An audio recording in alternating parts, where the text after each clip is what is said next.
and we're out looking for you, and you're going to go home. That's one of the reasons we have the most secure border in the nation, because we show there's consequences for violating our laws. And children, some of the children we found are in sex trafficking. Some of the children we found in forced labor. And we rescued these children. Just recently, we got an agreement with Guatemala to return children to their home country, to reunite with their parents. We got sued. And a liberal judge has stopped us from doing that for the time being. But they want to point your finger at Tom Homan and Trump administration for family separation, where 2,500 families were separated because the parents were prosecuted. That happens to U.S. citizen families every day across this country. But shame on us for prosecuting an adult coming across the border illegally that causes separation because the child can't go to jail with a parent. Shame on us. However, a half a million kids can separate from their families, be smuggled in the United States. You can lose track of 300,000 of them. You're not even looking for them. Then when we do want to reunite them with the parents, you say no. So who really is the masters of family separation? It's not President Trump.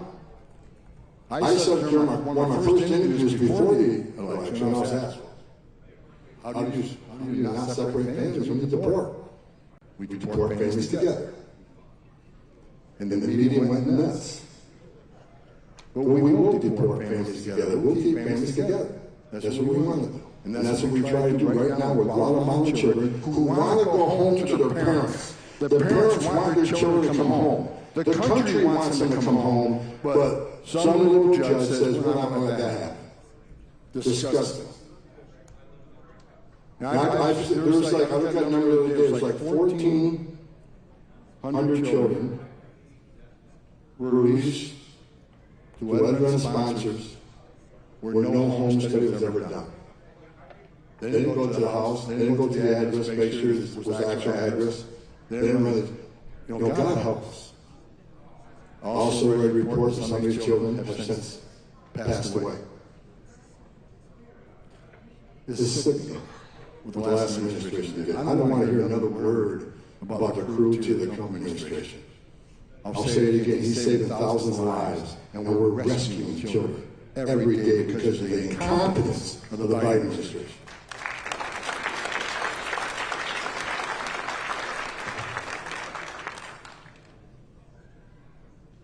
I get fired up. The men and women of ICE are under attack right now.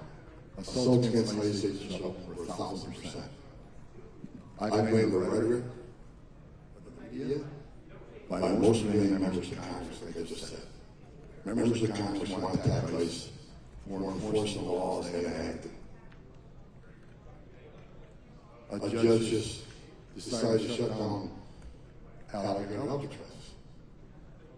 I went to Alligator Alcatraz. I walked to the detention facility. I went to the medical facility. Detention facility was clean, well kept. Medical facility, outstanding.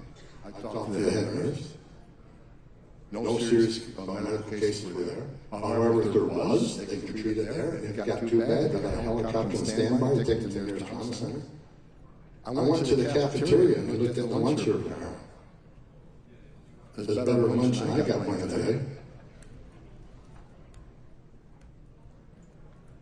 I walked the entire facility. They said it was environmental concerns. What environmental concerns? The concrete was already there. It's been there for a long time. It was an airport. The food waste, all waste, is removed from the facility every day. Not even kept on site for 24 hours. So they're removing all waste out of the facility. So where's the environmental concern? Putting up temporary facilities on all the existing concrete? It's ridiculous. I guarantee that judge never went down and looked at this facility. There's an attack by liberal judges to shut us down. I saw this morning on the way in that the judge says it was illegal to use the Alien Enemies Act. They got that wrong. We'll win that Supreme Court. Because President Trump did exactly what all of them do. Here's the difference between the Biden administration and Trump administration. We're using the laws on the books to enforce immigration laws in this country. We're not making this up. Everything we have done is in statute. Do you know what statute says if you come to the border illegally and enter? The statute says you shall be detained. Not maybe, not think about it, not released to an NGO. And that's what we've done. No one's being released. We're following statute. And look at the success since we've been doing that. The Biden administration ignored the law, even though it says you shall be detained. And let me tell you why they did, because no one's talking about this. Why did they release millions of people in the country rather than detaining them? Thousands of empty ICE beds, already paid for about $157 a night, that you already paid for, sitting empty. Thousands of beds sitting empty, already paid for. But they would rather release them to an NGO and put them in a hotel room for $500 a night. Why? Let me tell you why. Because they know if they're putting in ICE detention beds, they get a hearing within 35, 40 days. 90%, as I said, real data from Immigration Court, 90% lose your case. We put them on an airplane.